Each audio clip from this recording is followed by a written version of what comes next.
ഞാൻ എഴുതിയിട്ടുള്ളൊരു പുസ്തകം, എൻ്റെ ലേഖനങ്ങളുടെ സമാഹാരം ഗാന്ധി ജയന്തി ദിനത്തിൽ പ്രകാശനം ചെയ്യപ്പെടുന്നുണ്ട്. അതിനുശേഷം അതേക്കുറിച്ച് ഞാൻ പറയാം.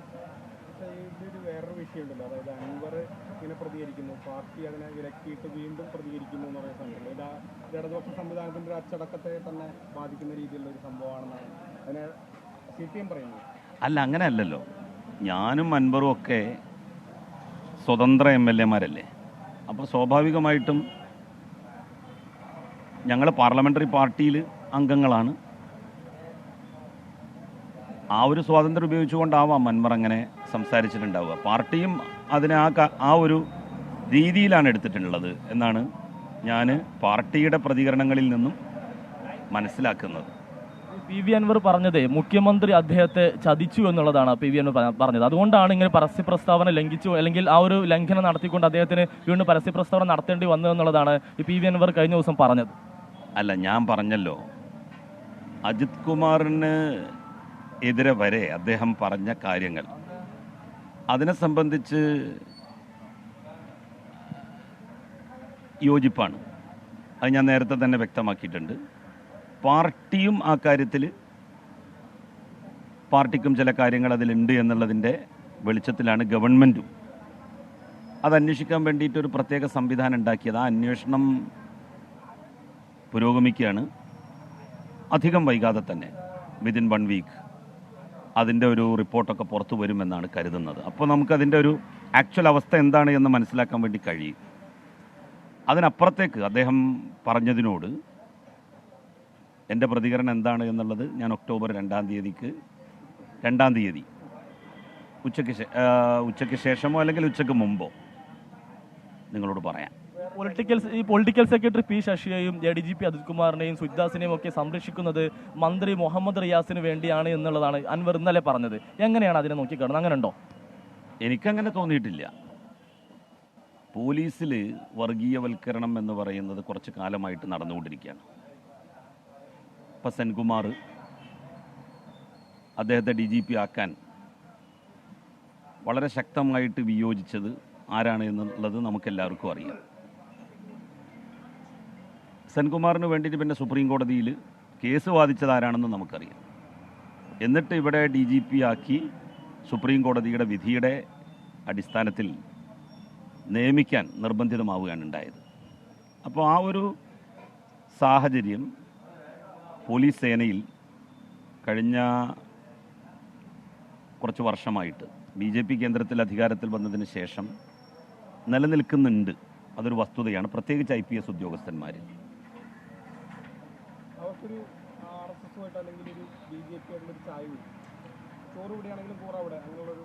IPS ഉദ്യോഗസ്ഥന്മാർ പൊതുവെ അത്തരമൊരു സമീപനമാണല്ലോ സ്വീകരിക്കുന്നത്.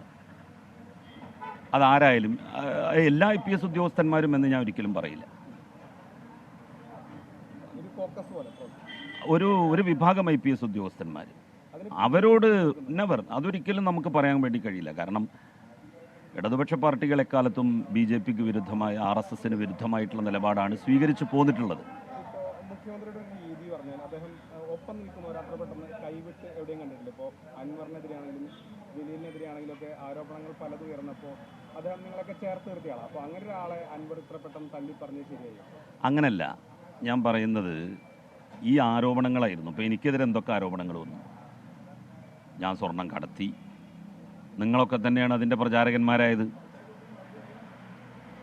നിങ്ങൾക്കറിയാമല്ലോ, അത്ര കിലോ സ്വർണ്ണം ഉണ്ടായിരുന്നു, അതിൽ കുറവ് വന്നിട്ടുണ്ട്, അത് ബാംഗ്ലൂരിലേക്ക് പോയി, ഇവിടുന്ന് വണ്ടി പോയപ്പോൾ കുന്നംകുളത്ത് വെച്ചിട്ട് അതിൻ്റെ തകരാറായി എന്നൊക്കെ പറഞ്ഞിട്ട് അങ്ങനെ ആരോപണങ്ങളും ആക്ഷേപങ്ങളും എന്നെ സംബന്ധിച്ചിടത്തോളവും അതുപോലെ തന്നെ മറ്റെല്ലാ, ഇപ്പോൾ അൻവറിനെ സംബന്ധിച്ചിടത്തോളം, അപ്പോൾ അൻവറിൻ്റെ കാര്യങ്ങൾ തന്നെ യഥാർത്ഥത്തിൽ വരുന്നത്, നിങ്ങൾ മാധ്യമപ്രവർത്തകർക്കും അതിലൊരു പങ്കുണ്ട്. എങ്ങനെയെന്ന് വെച്ചാൽ അദ്ദേഹത്തിൻ്റെ എല്ലാ സംരംഭങ്ങളും അനധികൃതമായിട്ടാണ് ഉണ്ടാക്കപ്പെട്ടിട്ടുള്ളത് എന്ന് പൊതുസമൂഹത്തിലൊരു ധാരണ പരത്തുന്നതിൽ മാധ്യമപ്രവർത്തകർക്ക് വലിയ പങ്കുണ്ടായിട്ടുണ്ട്.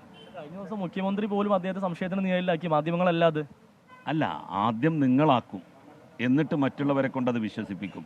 ശരിയാണെങ്കിൽ പോലും അൻവറിനെ സഹായിക്കാൻ പറ്റാത്ത വിധം സർക്കാരിനെ എന്താ പറയുക കുഴപ്പത്തിലാക്കും. അതിലൊരു പ്രശ്നമുണ്ട്. അപ്പോൾ ഒരിക്കലും അല്ല, ഞാൻ എൻ്റെ കാര്യവും കൂടി പരിഗണിച്ചാണ് ഞാൻ പറയുന്നത്. എന്നെപ്പറ്റി എന്തൊക്കെ പറഞ്ഞു. ഞാൻ അങ്ങനത്തോനാണ്, ഞാൻ ഇങ്ങനത്തോനാണ്, ഞാൻ അവിടെ സ്വർണം സൂക്ഷിച്ചോനാണ്, ഞാൻ ഇവിടെ സ്വർണം സൂക്ഷിച്ചോനാണ് എന്നൊക്കെ പറഞ്ഞിട്ട് നിങ്ങൾ അതിനെതിരായിട്ട് ഒരു വാക്കെങ്കിലും ഞങ്ങളന്ന് പറഞ്ഞത് ശരിയല്ല. അയാൾ അങ്ങനത്തെ ഒരാളല്ല, ഞങ്ങൾക്കൊരു ധാരണ പെശകായിരുന്നു എന്ന് നിങ്ങൾ എപ്പോഴെങ്കിലും പറഞ്ഞു. അൻവറിന്റെ വിഷയത്തിലല്ല ഞാൻ പറയുന്നത്. അങ്ങനല്ല, ഞാൻ പറയാം. അങ്ങനെ ആരും അനധികൃതമായിട്ടൊരു കാര്യം നടത്തി കൊടുക്കാൻ വേണ്ടിയിട്ട് മുഖ്യമന്ത്രിയെ സമീപിക്കൂല. അല്ല, മുഖ്യമന്ത്രിയോട് അങ്ങനെ ഒരിക്കലും ഒരാളും പറയില്ല. അതെനിക്കറിയില്ല. അതൊക്കെ ഞാൻ പറഞ്ഞല്ലോ. വിശദമായിട്ട് കാര്യങ്ങൾ ഒക്ടോബർ 2-ാം തീയതി ഗാന്ധി ജയന്തിക്ക് ദിവസം ഞാൻ പറയാം. ഒറ്റ കാര്യം ഈ അടക്കമുള്ള അംഗങ്ങൾ അജിത് കുമാറിനെ മാറ്റി നിർത്തിയുള്ള ഒരു അന്വേഷണം ആവശ്യപ്പെടുന്നുണ്ട്. പക്ഷെ അത് നടക്കുന്നില്ല. അതായത് CPM അടക്കമുള്ള ഇടത് പാർട്ടിയിൽ അല്ലെങ്കിൽ ഇടത് ചേരിയിലെ ആളുകൾക്ക് ഇപ്പോൾ CPM ഉള്ളിൽ അല്ലെങ്കിൽ ഈ ഒരു ഭരണത്തിനുള്ളിൽ ഇത്ര മാത്രമേ സ്വാധീനമുള്ളൂ, അല്ലെങ്കിൽ ഇത്ര മാത്രമേ അവർക്ക് ഇടപെടാൻ കഴിയുന്നുള്ളൂ. അങ്ങനെ ഒരു വിഷയം കൂടിയുണ്ട്. അങ്ങനെ ഒരിക്കലും ഇല്ല. കാരണം ഇതൊരു മുന്നണി സംവിധാനമാണ്. ആ മുന്നണി സംവിധാനത്തിൽ മുന്നണിയിലെ പാർട്ടികളുടെ ശക്തി നോക്കിയിട്ടല്ല കാര്യങ്ങൾ തീരുമാനിക്കുന്നത്. നമുക്ക് ബാക്കി കാര്യങ്ങളൊക്കെ വിശദമായിട്ട് സംസാരിക്കാം. ഇവിടെ ADGP ഒപ്പം തന്നെ P ശശി ഉൾപ്പെടെയുള്ളവരെ MLA അല്ലെങ്കിൽ PV അൻവർ കടന്നാക്രമിക്കുന്ന സമയത്തും മുഖ്യമന്ത്രിയെ ഒരു കവചം അദ്ദേഹം തീർത്തിരുന്നു. മുഖ്യമന്ത്രി പിതൃതുല്യനാണെന്ന് അതടക്കം അദ്ദേഹം പറഞ്ഞിരുന്നു. അങ്ങനെ ഒരു മുഖ്യമന്ത്രിയുടെ ഭാഗത്തു നിന്നും അദ്ദേഹം ഒരു സ്വർണ്ണക്കടത്തുകാരൻ്റെ ഒരു ധ്വനി വരുന്ന രീതിയിലുള്ള ഒരു സംസാരം അദ്ദേഹത്തെ അങ്ങേയറ്റം വിഷമിപ്പിച്ചു അല്ലെങ്കിൽ ചതിച്ചു എന്നുള്ള അദ്ദേഹം പറയുന്നത്. മുഖ്യമന്ത്രി അങ്ങനെ പറയാൻ പാടുണ്ടായിരുന്നു. ഞാൻ പറഞ്ഞല്ലോ, ആ കാര്യത്തെ സംബന്ധിച്ചൊക്കെയുള്ള എൻ്റെ പ്രതികരണം ഒക്ടോബർ 2-ാം തീയതി നമ്മളുടെ പുസ്തക റിലീസിന് ശേഷം അതിനൊരു പ്രസക്തി ഉണ്ട്. അതുകൊണ്ടാണ് ഞാൻ പറയുന്നത്. സംഭവം വന്നതിന് ശേഷം അൻവറിൻ്റെ ഒരു വാർത്താ സമ്മേളനം വന്നതിന് ശേഷം ഇപ്പോൾ അൻവറിൻ്റെ വീടിൻ്റെ മുന്നിൽ, വീടിൻ്റെ പരിസരത്ത് ഫ്ലക്സ് വെക്കുന്ന രീതിയിലേക്കൊക്കെ CPM പ്രവർത്തകരോട് നീങ്ങുന്നുണ്ട്. കഴിഞ്ഞ ദിവസം രാത്രി അതിൻ്റെ ചിത്രങ്ങളൊക്കെ പലരും സാമൂഹ്യ മാധ്യമങ്ങളിലൊക്കെ പ്രചരിച്ചു. എന്ത് ഫ്ലക്സ്? KT ജലീൽ മാധ്യമങ്ങളോട് സംസാരിക്കുകയായിരുന്നു. പ്രത്യേകിച്ച് അൻവറിന്റെ പ്രതികരണവുമായി ബന്ധപ്പെട്ട് അദ്ദേഹം അതിനെ തള്ളുന്നില്ല എന്നുള്ളതാണ് ഏറ്റവും ശ്രദ്ധേയമായ കാര്യം എന്നാണ് എനിക്ക് തോന്നുന്നത്. ഹാഷ്മി മാത്രമല്ല, അദ്ദേഹം പറഞ്ഞ പല കാര്യങ്ങളും യോജിക്കുന്നുമുണ്ട്. ADGPക്കെതിരെ ഉന്നയിച്ച ആരോപണങ്ങൾ പരസ്യമായ നിലപാട് പ്രഖ്യാപിച്ച ആളാണ് KT ജലീൽ. പരസ്യമായി PV അൻവറിന് പിന്തുണ പ്രഖ്യാപിച്ച ആളാണ്. പക്ഷെ അതിനുശേഷം മുഖ്യമന്ത്രിക്കെതിരെ ഡയറക്റ്റ് അറ്റാക്കിൽ KT ജലീൽ അത്രയ്ക്ക് അങ്ങോട്ട് PV അൻവറിന് പിന്തുണ കൊടുക്കുന്നുമില്ല. അപ്പോൾ അൻവറിന് ഏതൊക്കെ മേഖലകളിൽ നിന്ന് പിന്തുണ കിട്ടുമെന്ന് അറിയാനിരിക്കുന്ന മണിക്കൂറുകൾ കൂടിയാണ്.